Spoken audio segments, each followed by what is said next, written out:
বাংলাদেশ চিকিৎসা নাই, বাংলাদেশে মেশিনপত্র নাই, ইন্ডিয়াও 2টা অপারেশন করে এবং টোটাল 4বার গিয়েও ব্যর্থ। আপনারা অনেকেই জান্নাতুল মরিয়মকে চেনেন, ওর জন্য আমার ভিডিও দেখে আপনারা সহযোগিতা করেছিলেন। 1 বছর আগেও 10 লক্ষ টাকা, সেই টাকায়ও জান্নাতুল মরিয়মের অপারেশন হয়েছিল ভারতে, এবং ওর কিন্তু বাংলাদেশে চিকিৎসা নাই, সেটা অনেক মানুষই জানেন।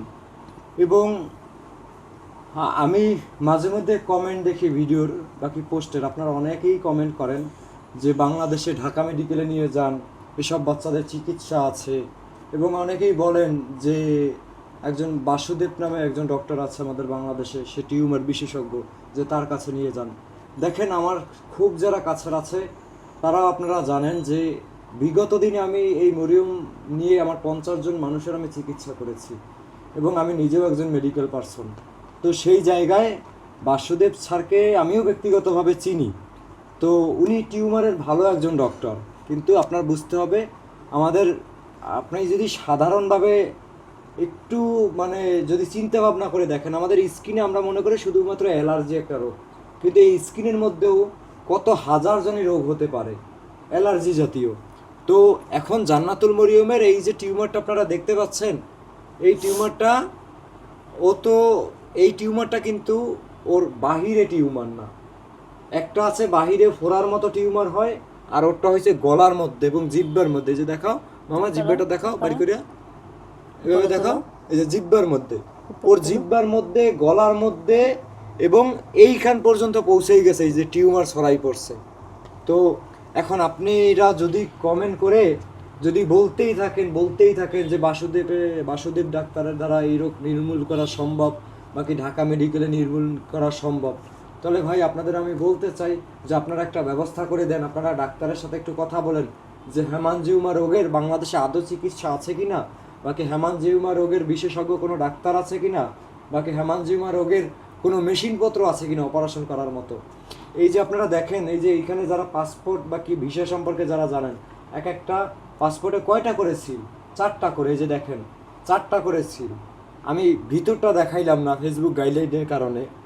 তো সেই জায়গায় এই পাসপোর্ট, তারপরে ঢাকার বিভিন্ন হাসপাতালে এবং ভারতের কোন কোন হাসপাতালে চিকিৎসা করছেন, ইন্ডিয়াতে এই যে দেখেন, এই যে আমি দেখাই, এটা কিন্তু একটা আইসিইউ বিলের লিস্ট, মানে সিএমসি মেডিকেল কলেজ হাসপাতালের একটা আইসিইউ বিলের লিস্ট। আমি সম্পূর্ণ জুম করে দেখাতে পারছি না, কারণ তথ্য পাবলিশ হয়ে যাবে, এই কারণে আমাকে গাইডলাইন ধরবে। এখানে 8,39,060 টাকা, ঠিক আছে, অপারেশন বিল। তো কথা হইল যে বাংলাদেশ চিকিৎসা নাই, বাংলাদেশে মেশিনপত্র নাই, ইন্ডিয়াও 2টা অপারেশন করে এবং টোটাল 4বার গিয়েও ব্যর্থ।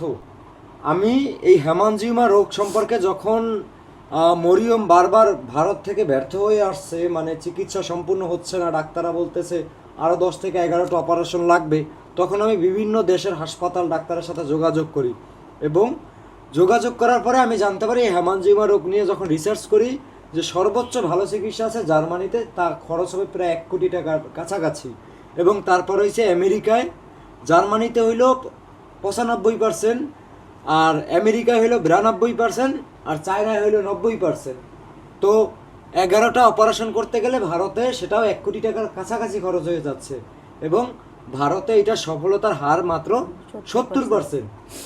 তো সেই 70% হার যে সফলতার, সেইখান থেকে মরিয়মের 2টা অপারেশন হয়েছে, 2বার আইসিইউতে গিয়েছে, এবং আরও 11বার আইসিইউতে যেতে হবে, 11টা অপারেশন লাগবে।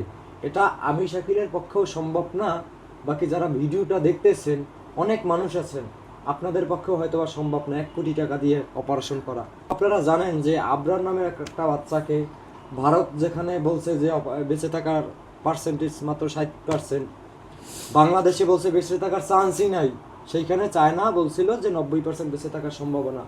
চায়নাতে নেওয়ার একটা উদ্যোগ নিলাম, আপনারা দেশবাসী সহযোগিতা করেছিলেন 25 লক্ষ টাকা।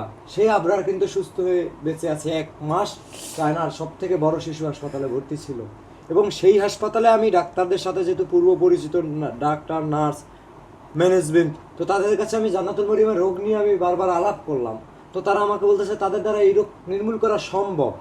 তাহলে আপনারা বলেন 11টা অপারেশন ভারতে 1 কোটি টাকার মতো খরচ করে করব, নাকি আসলে চায়নার দিকে আগাবো? আর আপনারা অনেকেই বলতেছেন বাসুদেব ডাক্তারের কাছে যান, এই রোগ ভালো হয়ে যাবে। কেউ বলতেছেন কবিরাজি চিকিৎসা করেন ভালো হয়ে যাবে, কেউ বলতেছেন হোমিওপ্যাথি খাওয়ান ভালো হয়ে যাবে, কেউ বলেন কলা খাওয়ান, কলা পরিয়ে দিলে খাইলে ভালো হয়ে যাবে।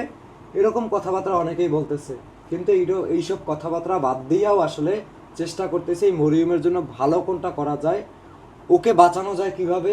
ও যে এই যে আপনারা দেখতে পাচ্ছেন যে এই যে ভাত খাওয়াইতে বসছে, এই কটা ভাত ও খাইতে পারে না, সাদা ভাত, সে সাদা ভাত কটা খাইতে পারে না, ওর এই যে গলার মধ্যে আটকা যায়, এই যে দেখতে পাচ্ছেন এইগুলোর মধ্যে আটকা যায়, পানি পর্যন্ত খাইতে পারে না। আগে পানি তরল জাতীয় খাবার খাইতে পারতো, এখন এই মেয়েটারে বাঁচানোর একটা চেষ্টা করতেছি।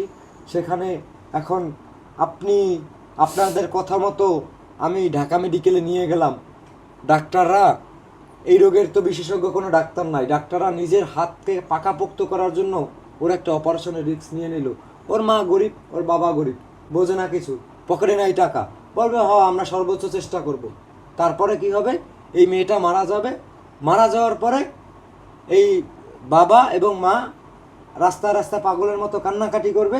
মাঝখান থেকে যারা সাহায্য করছে, মানে রক্ত পানি করা ইনকামে টাকা, বাজার খরচ, টিফিন খরচ, এই যে মানুষ সাহায্যগুলো করছে তাদেরও মন খারাপ হবে, তারা নিরুৎসাহিত হবে যে পরবর্তীতে একটা মানুষকে সাহায্য করতে গেলে 3 বার ভাববে যে আমি সাহায্য করছিলাম অমুকরে, সে তো মারা গেছে। এই যে আবরার, মানুষ জানে বাঁচবে না। এই যে ঢাকা বিশ্ববিদ্যালয়ের রাস্তার উপরে পড়ে থাকা রিয়াদ, যারা নিয়ে বাংলাদেশে প্রত্যেকটা টেলিভিশনে নিউজ হয়েছে, মানুষ জানে বাঁচবে না, তারপরেও মানুষের থেকে সাহায্য ওদের জন্য আইনা দিছি, সেই মানুষগুলো বেঁচে আছে। এখন মানুষের মধ্যে যারা সাহায্য করছে তাদের মনের মধ্যে একটা আনন্দ কাজ করে যে আল্লাহ, আমার 2টা টাকার কারণে একটা মানুষ নতুন জীবন পাইছে। আমি চেষ্টা করতেছি এইটা, যে এই মরিয়ম অকাল মৃত্যু না হয়ে সে আসলে যদি তার চিকিৎসা, সে ভালো চিকিৎসা, যেই চিকিৎসা তার জন্য দরকার, সেই চিকিৎসার মাধ্যমে যদি সুস্থ হয়ে সে একটা স্বাভাবিক জীবনে ফিরে আসে, যে যারা 5 টাকা 10 টাকাও সাহায্য করেছে তাদের হৃদয়টাও আনন্দে ভরে যাবে। আপনারা যারা বাংলাদেশের ডাক্তার সম্পর্কে বা কি মরিয়মের জন্য পরামর্শ দিয়েছিলেন, আপনাদের আশা করি আমি বোঝাইতে পেরেছি যে আমি কি বলতে চেয়েছি এবং আমার পরবর্তীতে ভবিষ্যৎ পরিকল্পনা নিয়ে মরিয়মকে নিয়ে, এটাও আপনারা ক্লিয়ার করতে পেরেছি সম্ভবত। তো সকলে মরিয়মের জন্য দোয়া করবেন, সকলে ওর জন্য সাহায্যের হাত বাড়িয়ে দিবেন।